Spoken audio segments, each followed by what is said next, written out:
One of the best things about HubSpot is the ability for you to have tons of productivity right inside your inbox without leaving HubSpot. But are you doing it the way you could to be saving lots of time? Let's dive in this video. Welcome to HubSpot Hacks, where we help you get more out of HubSpot.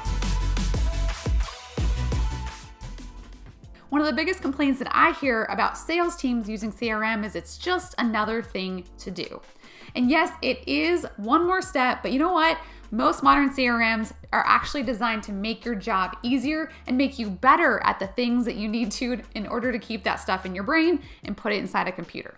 I will say, as a person that's in sales myself, I use all these features to get the maximum productivity that I can out of my day, and I train salespeople to do just the same. So I'm gonna walk you through what you should be doing inside of that Gmail interface with that HubSpot integration and show you just exactly how you get so much time back by not having to bounce back and forth from windows, add meeting notes, do these things, but you're right here, right inside of HubSpot. So let's jump in. So I've got HubSpot synced with Gmail, and if you don't have that done yet, first of all, stop this video, watch the video on syncing Gmail with HubSpot, and do that first. Because if that isn't set up correctly, the rest of this video is not gonna make sense. But when you've got it integrated with HubSpot, all the things that you do from a day-to-day basis and corresponding with clients and prospects should be in this interface. So real quick, let's walk through what we got here. So let's pretend that I just met with someone and I'm gonna send a follow-up email. It was a great call and I've got some additional content to share with them. So I'm gonna type in an email address here and we're going to add that there. Now, since it is logged with HubSpot, I've actually got the settings set up over here on how to track emails that I want to go into the system. Now, if you don't have this set up, watch our email about how to keep things out of HubSpot or track the right things with your log and track settings. But I can add my subject line. So let's say I wanted to say, thank you for meeting.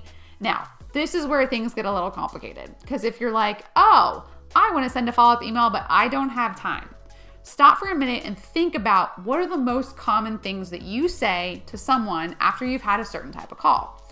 If you do that, you create templates that way you spend a little bit of time up front, and then every single time you use that template going forward is a time savings. So I'm gonna pretend that we just had a call where we talked about opportunities, and I'm actually going to create a quote for you, and we're gonna do this and make it lickety-split. So let's dive in here. I'm gonna say, you know what? We just talked about a HubSpot consulting package. I'm going to use the template of HubSpot services quote. Whoa, look at that. I've got a quote for HubSpot services, approval needed. I'm going to enter my quote here. And actually, I don't have that in the screen, but basically if I did, I would paste it right there and then I would be on my way, right? That was what, 10 seconds? Let's take this a step further and say, you know what? I'm not on the level of HubSpot where it's going to automate the follow-up on tasks for outdated quotes. So I can create a task right in this interface, right before I send it, that says, you know what? I need to follow up on this in 1 day. Boom, I'm gonna hit this. I got a task in 1 day to make sure that I follow up on this email. Or if I want to customize this, I'm going to remove that task and say, you know what? I actually want to put this out in 2 weeks. Great. Follow up with Allison. And then I click on save and it's in HubSpot and I don't have to worry about, I send the email and then it's like, oh, I got to remember to send it to this person. No, it's all here inside of HubSpot.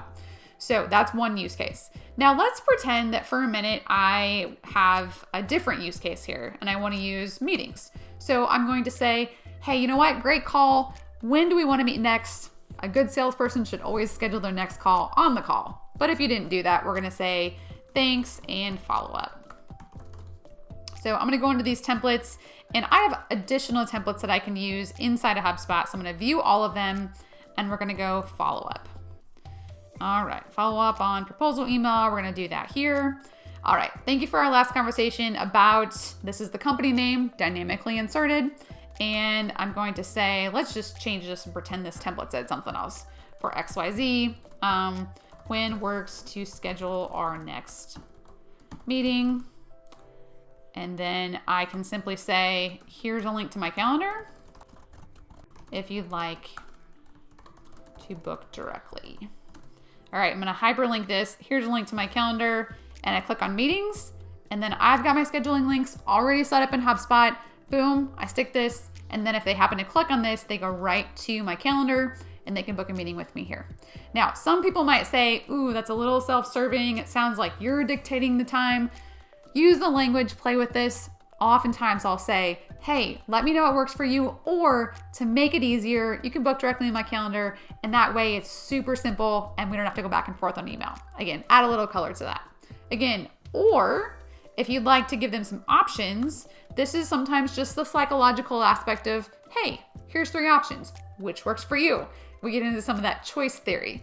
So I'm going to enter options. I've got propose times. So this brings up my calendar and I can select different times that are available, insert those into an email. So it looks like this week is out, but I've got, let's say this time, and this time, and I'm going to insert those times.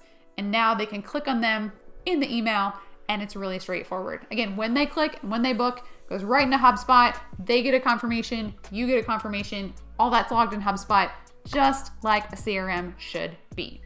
So that is another case.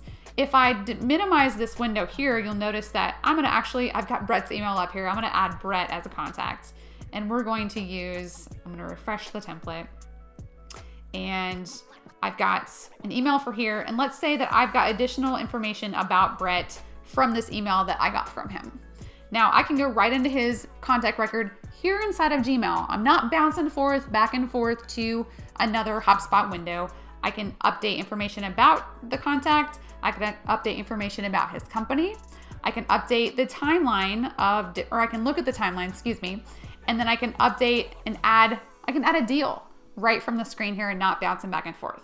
So again, the beauty of this is we do a lot of work in our inbox, and if you're not identifying common points and common communication and triggers inside your sales process to really make this streamlined, you're missing the biggest opportunity in a CRM and HubSpot. So the beauty is we share a lot of these contacts at SimpleStrat, and again, happy to show you of this anytime, but if one of my coworkers goes in to see what has happened with a communication or the prospect that I'm having, because I said, you know what, I'm going to be out next week, but why don't you meet with Will? All the stuff that we're doing and talking about should be in the record, and he should get up to date and lickety-split.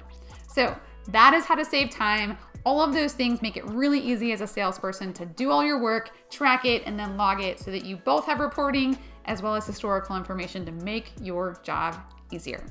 If you have any more questions about sales, tips, or productivity, let me know. Request a topic for next week. Otherwise, I'll see you in the next HubSpot Hacks.